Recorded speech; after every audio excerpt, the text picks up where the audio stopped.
Whatever who has the outlook from the nation's capital. Britt, this raises all kinds of questions about America's response, and I guess that a response is not going to be immediate, is it? Well, whether it is immediate or not, the one thing I think we are seeing, John, is this series of evacuations from various buildings around Washington. And I think it's important to say that we don't know and have no reason to believe that the White House, for example, was facing any immediate or imminent threat. The same is true on Capitol Hill, where it appears they will be evacuating the building up here soon. Nothing has happened at either of those places.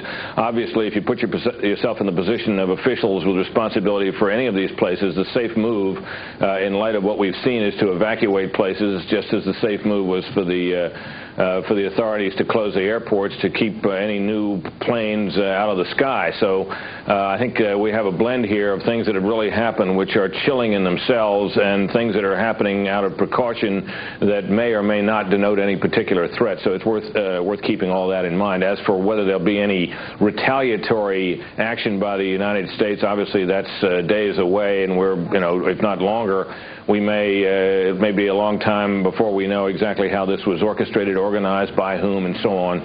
This, of course, though, John, I think this is one of these days where we can say that things will not again be the same in the United States of America. This is the kind of terrorist attack that is the nightmare that experts and others have warned about, but some of us may have thought really could not happen on such a scale. This is quite remarkable. It is that.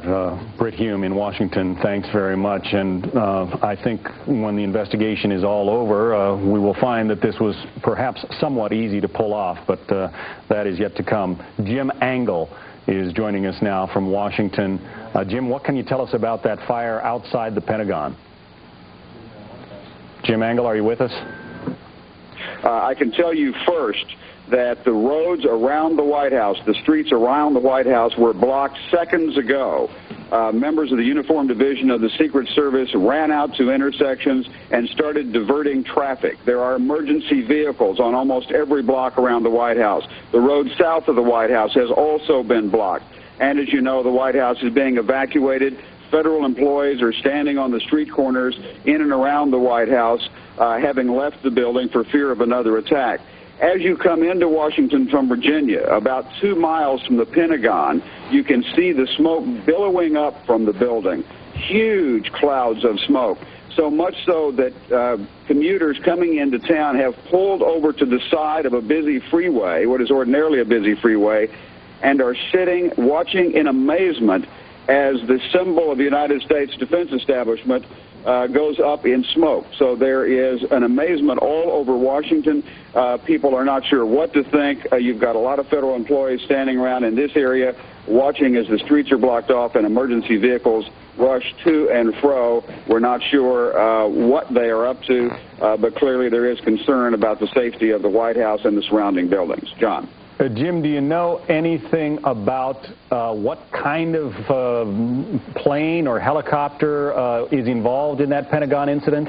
I do not, but I can tell you whatever it is, it caused substantial damage and fire.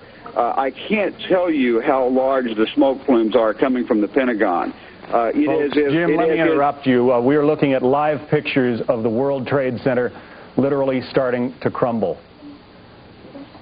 It is falling apart as we watch these pictures live. The World Trade Center, 110 stories, literally starting to fall. Bill Daley, let me bring you into the conversation. I know this was the goal of the terrorist strike back in 1993.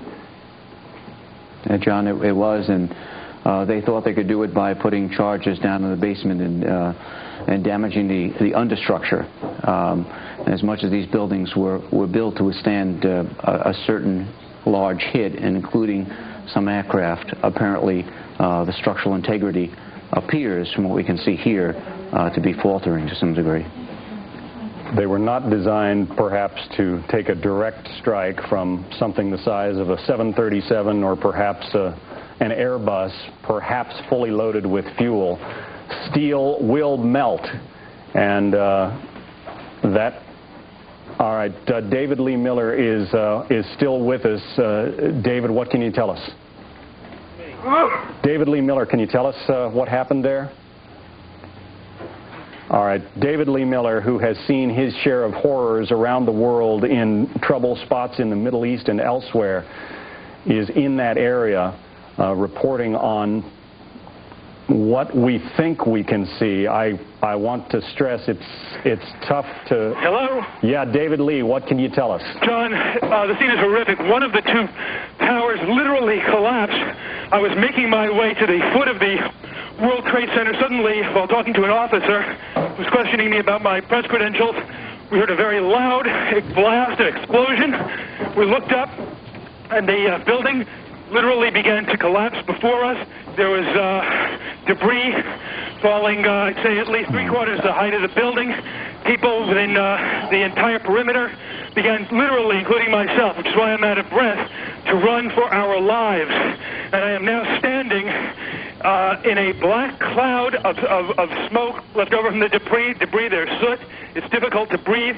People ran into nearby office buildings once they got out of the danger zone just to be able to breathe. I'm on a payphone on the street right now, and I literally cannot see more than a quarter block away.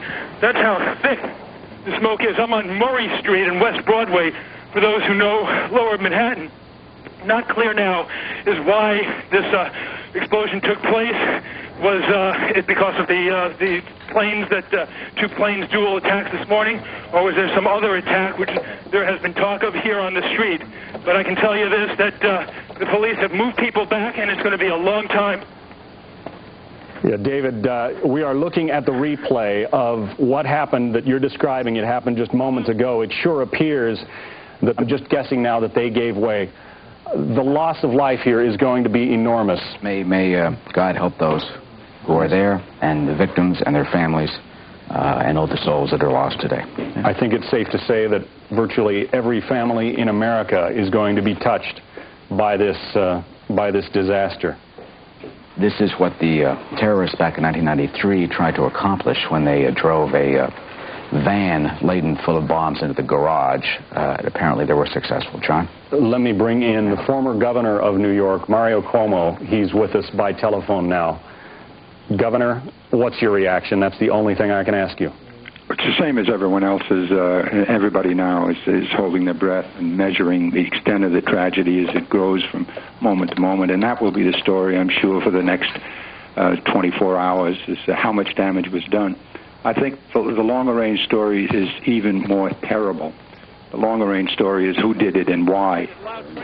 And if it were a nation, it would be easy to deal with, but it's not a nation. It'll be individual terrorists. Excuse me, Governor, can you hold on for just a second? From the tower, from right to left, I guess west to east, and everything just all of a sudden just imploded. I ran as fast as I could, went inside of a building about a block away. I stood in the building for a couple of seconds, and then all of a sudden the building started filling up with smoke. I was with a bunch of law enforcement officers. We couldn't get out of the building because everything was locked up.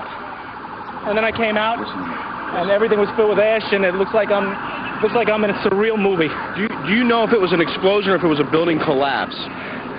To me, it sounded like an explosion. Then the building, the rolling sound sounded like the building collapsed. Were there other people? There must have been a lot of people on the ground nearby when it happened. Oh, where that happened, there was mostly law enforcement. I don't think there were many civilians there. I don't know. How many people would you say were on the ground when the building exploded? Law enforcement, over on that corner there, I don't know. There might have been 100, 150. I don't know. What's your full name, officer? Police Officer Gronowski. All right. Thanks a lot. Good luck. Folks, you're